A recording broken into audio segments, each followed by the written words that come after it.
Oke guys, salam olahraga. Nih, samping saya ini ada teman yang kebetulan sangat mencintai salah satu klub yang saat ini banyak yang bilang kembarannya Ajax Amsterdam. Nah, dan kebetulan klub dari brother saya ini paling sibuk di bursa transfer ini. Gimana nih Gar?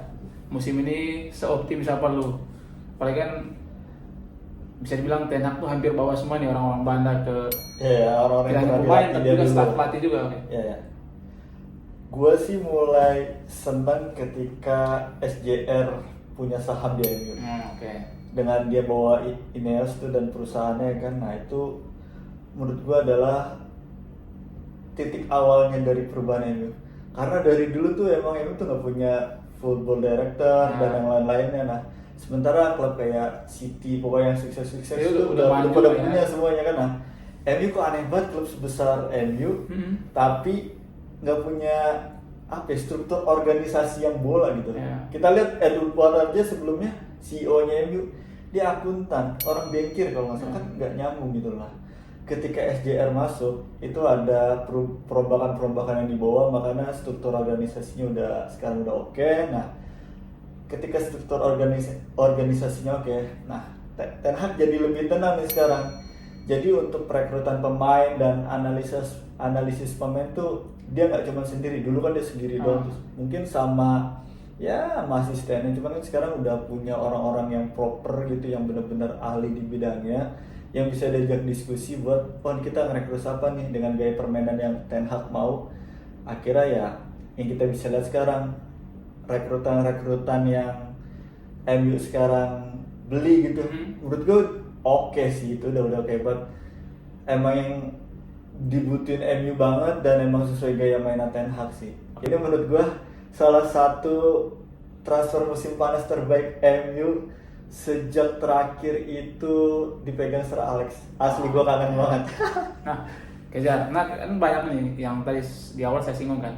Ini kok banyak bilang ini kayak udah fotokopinya Ajax nih, karena si Ten Hag terus beberapa pemain kayak terakhir di like lah. Ya. Berarti kan ada lebih dari 2 atau 3 pemain tuh mantan pemain Ajax. Nah, itu menurut gimana? Gue ngerasa kan Ten Hag pengen nerapin gaya permainan dia seperti yang di Ajax. Okay. Nah, menurut gue dia tuh pengen biar lebih cepat gitu, karena kan ini udah musim ketiganya si Ten Hag. Mau nggak mau nih musim ini harus berhasil, karena kalau musim ini nggak berhasil, katakanlah gagal gitu, pecat lah ya pasti cabut lah dia, dipecat lah, nggak mungkin kan. Nah, makanya untuk mensukseskan misi dia dengan gaya permainan dia cari orang-orang yang terdekat dulu lah, ibaratnya yang orang-orang yang pernah dia latih sebelumnya ya. Itu menurut gue lebih masuk akal dibanding dia misalkan rekrut pemain yang misal bintang nih, cuman dia nggak pernah dilatih Ten Hag dan bahkan Ten Hag nggak tahu cara mainnya gimana, ya itu kan susah. Dan ya gue setuju sih dengan apa yang Ten Hag lakukan sekarang di MU sih. Oke. Berarti secara keseluruhan menurut lu Jar, pembelian ini bisa dibilang untuk membuat si Ten Hag bisa lebih cepat lah ya, lebih akselerasi. Emang biar Ten Hag mau biar sistemnya dia berjalan gitu aja. Okay. Karena sebelumnya kan kayak diminta siapa tapi nggak diturutin, dia minta pemain ini nggak diturutin, ya jadinya 2 tahun itu ya sistemnya Ten Hag menurut gua nggak berjalan secara maksimal, karena orang atau pemain-pemain yang dibutuhin si Ten Hag buat ngejalanin sistemnya ini nggak jalan, nggak proper lah gitu. Nah, kalau saya lihat nih Jar, ini kan kayaknya Ten Hag tuh fokus kayak gelandang ke belakang kan. Ya. Sementara yang depan kayaknya masih yang kayak Sancho, Rashford, Holland gitu. Nah, menurut lu gimana nih? Seoptimis apa ke berapa penyerangnya? Satu Garnacho. Nah, gue sih di posisi striker gitu. Højlund menurut gue udah oke, udah lumayan. Apalagi sekarang ada si Joshua Zirkzee itu. Kalau gue lihat dari cuplikan kan kita bisa lihat, karena gue nggak ngeliatin permainan dia secara satu musim di Bolonya kan.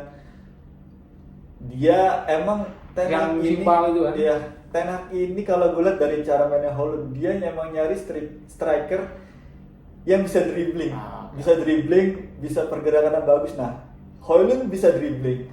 Kalau bisa dilihat dari gol-golnya Højlund, itu pasti dia dari dribbling dulu, dia bisa nyari ruang kayak gitu. Nah, si Zirkzee ini dia juga bisa kayak gitu, skillnya menurut gue bagus juga. Dan dia kayaknya nggak cuma bisa ditaruh di nomor 9, dia juga bisa agak melebar di kiri di posisinya Rashford. Nah, cuman gue agak gimana sih, Rashford nih penyakitnya tuh anggot-anggotan dia. Anggot-anggotan, Kayak ya. kalau emang motivasinya lagi bagus, kayaknya mainnya bagus. Terus kalau misalkan emang lagi jelek kayak busuk aja. Dan gue kesel banget dari Ten Hag nih. Dia tuh kayak ogah banget ganti si Rashford tuh, gue agak kesel tuh di situ doang sih. Cuma masalah Garnacho emang masih muda, terus dia juga menurut gue udah berkembang. Sekarang yang lagi naik adalah si Ahmad untuk posisi kanan. Anthony tar dulu lah, dia jadi back lah anjir, gak jelas banget tuh. Oke. Nah, terakhir nih Jar. Ya. Menurut lu ini kan MU bisa dibilang ya preparing musim ini Ya. kan baik lah, beli banyak pemain belakang, striker, tengah dan segala macam. Nah, menurut lu nih kira-kira langkah MU di musim ini sejauh mana? Dia kan ya secara Iya, kompetisi tidak Europa banyak League lah, gitu ya. Europa League dan liga lah. Menurut lu gimana? Di- Besarkah atau Big Four? Gua belum bisa prediksi MU secara jauh itu bakal juara musim ini. Cuman kalau misalkan patokannya gue di bulan Desember nih, di musim dingin. Kalau misalkan di bulan Desember MU minimal di posisi 2 aja, ya chance juaranya masih bisa lah. Karena kan emang Ten Hag di konferensi pers yang hari ini juga dibilang nih MU harus juara di musim ini. Nah, ya minimal kalau misalkan gak juara 2 besar atau 3 besar lah masih masuk akal. Yang penting untuk kayak Piala FA, terus Piala Liga sama Europa, minimal dapat trofi lah di 2 lah.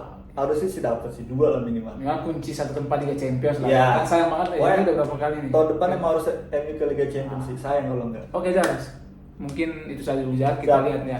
Kan malam ya, malam ini Ntar malam, ayo. Debut, habis itu kita pembuka. Jam review 2 lagi lawan Fulham. apakah yang kita bahas hari ini sudah ada yang sesuai, apakah ada yang belum, nanti kita coba sharing lagi ya tentang MU ya. Siap. Karena kebetulan brother saya ini sangat cinta dengan MU. Bisa dibilang MU kalah ataupun menang itu menentukan mood beliau nih di kantor. Betul sekali. Oke. Salam teman-teman, Oke. MU ada di dada.